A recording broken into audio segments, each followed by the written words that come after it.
Wir sind ein Land, das denjenigen, die politisch verfolgt werden, die um ihr Leben laufen, die ihr Leben retten müssen, Schutz bietet. Und das steht in unserem Grundgesetz. Falsch.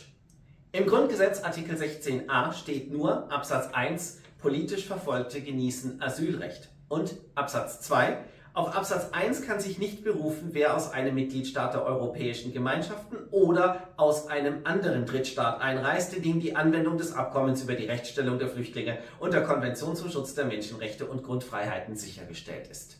Hallo zusammen, heute werfen wir einen Blick auf die explosive Rede von Herrn Kleinwächter, der nimmt Kanzler Scholz ordentlich auseinander und deckt auf, wie Scholz lügt und die Situation noch schlimmer macht.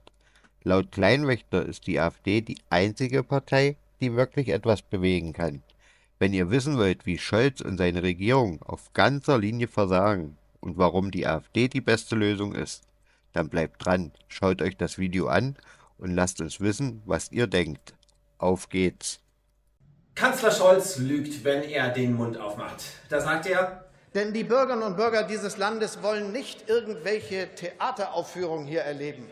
Sie wollen, dass wir ernsthaft und seriös Politik machen. Seriös, ich buchstabiere Ihnen gerne, wie das Wort geht, aber es ist wirklich die Art und Weise, wie Politik gemacht werden muss. Und dann das. Die AfD ist schlecht für unser Land. Die AfD wird dafür sorgen, dass unser Land absteigt, wenn sie ihre Politik umsetzen kann. Falsch. Die AfD ist gut für unser Land. Schlechter als die Regierung kann sie gar nicht sein. Dass wir in den letzten 20 Jahren wirtschaftliches Wachstum hatten, dass wir in den letzten Jahren es hinbekommen haben, dass unser Land wirtschaftlich erfolgreich gewesen ist, das hatte und das hat damit zu tun, dass viele Frauen und Männer aus anderen Ländern Europas und aus anderen Ländern der Welt mit angepackt haben, ihr Talent hier eingebracht haben und dafür gesorgt haben, dass diese Wirtschaft nach vorne kommt. Falsch. Im Jahr 2013, immerhin innerhalb der letzten 20 Jahre, waren gerade mal 2,9 Millionen von insgesamt 34 Millionen Erwerbstätigen in Deutschland Ausländer. Es ist Geschichtsklitterung, wenn man nun behauptet, das Wirtschaftswachstum Deutschland ginge vor allem auf ausländische Arbeitskräfte zurück. Ja, sie haben einen Anteil gehabt, einen geringen. Die Hauptlast haben nach wie vor deutsche Arbeitnehmer getragen. Die Deutschen haben Deutschland nach dem Krieg wieder aufgebaut, nicht die ausländischen Fachkräfte.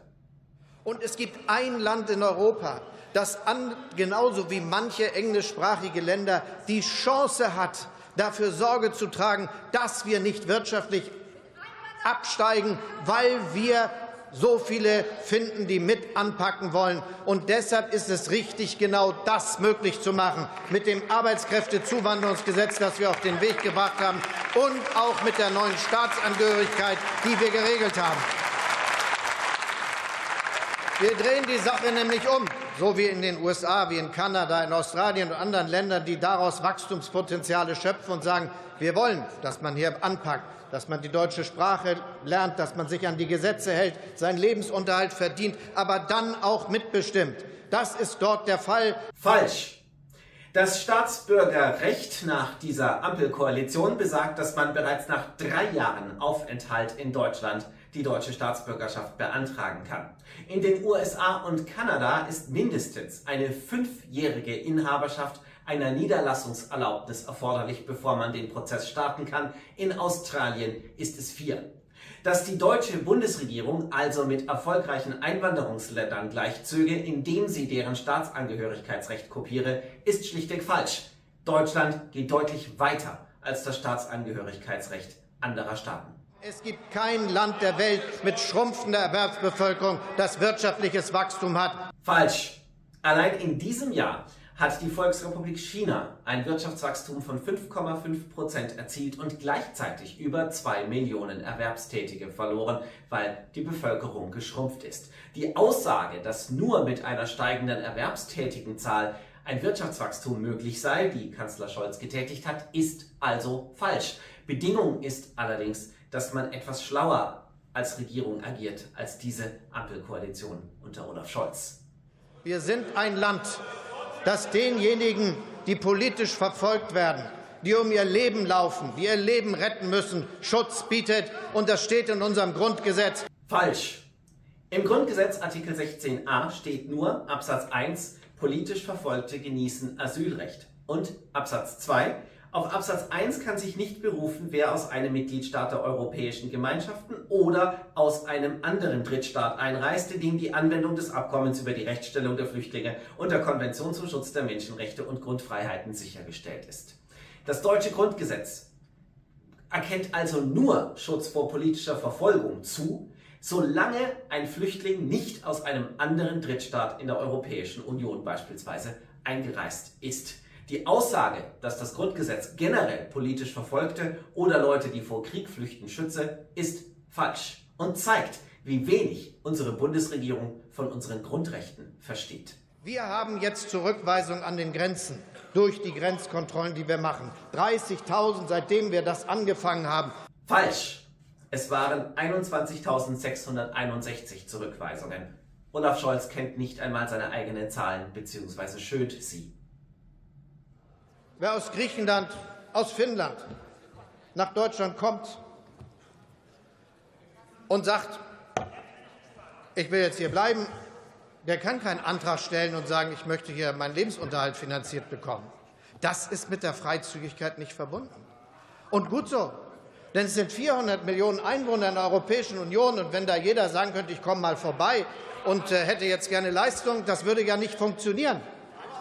Und tatsächlich machen wir doch jetzt das Gleiche mit den bestehenden Gesetzen, wo wir jetzt dafür sorgen, dass sie umgesetzt werden, und den neuen Gesetzen, die wir jetzt auf den Weg bringen, dass wir sagen, ja, wenn dein Verfahren doch in einem anderen Land Europas durchgeführt worden ist oder durchgeführt wird, dann musst du da die Leistung kriegen und nicht bei uns. Eine Selbstverständlichkeit, die für 400 Millionen Inländer der Europäischen Union gilt und die auch für diese gilt, die ihre Verfahren anderswo betreiben müssen. Das haben wir entschieden.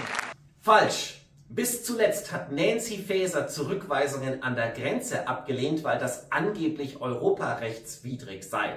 Tatsächlich ist es nicht europarechtswidrig, jemandem direkt an der Grenze zu sagen, du kommst hier nicht rein.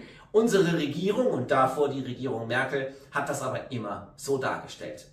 Wir sehen allein am Beispiel dieser Bundestagsrede heute von Olaf Scholz, dass diese Ampelkoalition lügt, wenn sie den Mund aufmacht. Unser Kanzler lügt und schönt Zahlen, wenn er nur den Mund aufmacht. Hauptsache, er bringt falsche Propaganda in den Medien. Olaf Scholz ist eine Fake-News-Schleuder. Es ist wichtig, dass wir das jedes Mal aufdecken, wenn er es tut.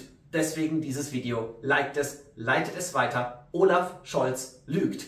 Die AfD ist die beste Kraft für unser Land. So, das war die Rede vom Herrn Kleinwächter, der Kanzler Scholz richtig zur Rechenschaft zieht. Wenn ihr genauso schockiert seid über die Lügen und die Fehlinformationen, die hier aufgedeckt wurden, dann gebt diesem Video einen Daumen hoch. Wenn ihr keine weiteren Videos verpassen wollt, abonniert unseren Kanal und aktiviert die Glocke, damit ihr auf dem Laufenden bleibt. Eure Meinung interessiert uns brennend. Was haltet ihr von der Kritik an Scholz und der Rolle der AfD? Schreibt eure Gedanken und Kommentare unten in die Box. Diskutiert mit uns. Lasst uns wissen, was ihr darüber denkt, und teilt das Video, damit auch andere von dieser Aufdeckung erfahren. Danke fürs Zuschauen und bis zum nächsten Mal.